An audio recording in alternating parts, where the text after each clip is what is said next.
नवा नवा छत्तीसगढ़ी गाना सुने बर हमर जेपी स्टूडियो सीजी ला लाइक शेयर सब्सक्राइब जरूर करो।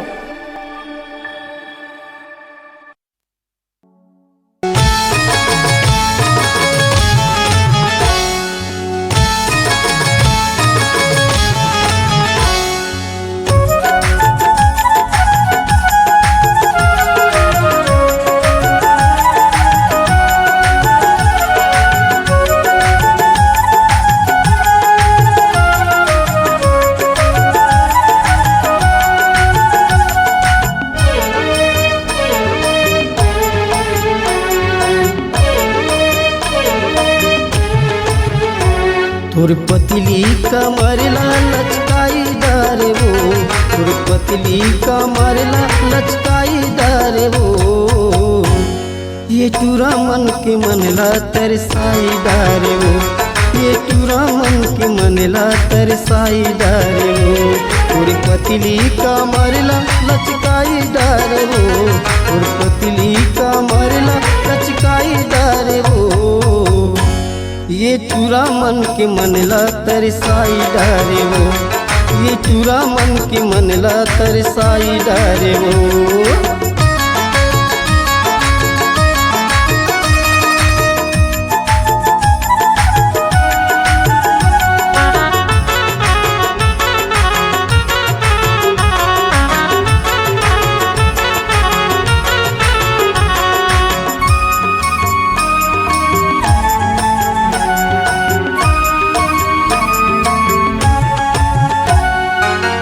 का जानी का तय हर खवाए वो, एक पूरा घेरी बेरी तोर तिर मा जाए वो।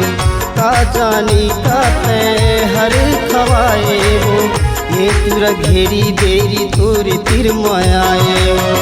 एक पूरा मन के मन लाल भाई डारे हो, एक पूरा मन के मन लाल भाई डारे हो।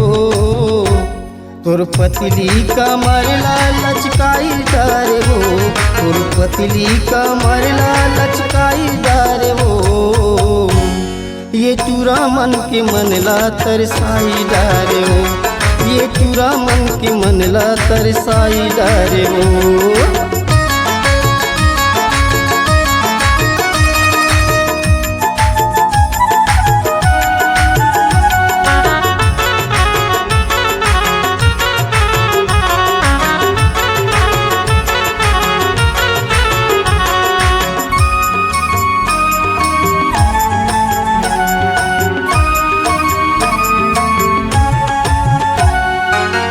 पहिरे जींस टॉप लगाए चश्मा वो, हाथ में मोबाइल धरे पूरा बर खतराओ। पहिरे जींस टॉप लगाए चश्मा वो, हाथ में मोबाइल धरे पूरा बर खतराओ। आगू पाछू पूरा मन लगे हाँ घुमाई डारे वो, आगू पाछू पूरा मन लगे हाँ घुमाई डारे वो। तोर पतली कमर ला लचकाई डारे वो, तोर पतली कमर ला लचकाई डारे वो, ये चूरा मन के मन ला तरसाई डारे वो, ये चूरा मन के मन ला तरसाई डारे वो। तोर पतली कमर ला लचकाई डारे वो, तोर पतली कमर ला लचकाई डारे वो, ये चूरा मन के मन ला तरसाई डारे वो, ये चूरा मन के मन ला तरसाई डारे वो, ये चूरा मन के मन ला तरसाई डारे वो, ये चूरा मन के मन ला तरसाई डारे वो, ये चूरा मन के मन ला तरसाई डारे वो, ये चूरा मन के मन ला तरसाई डारे।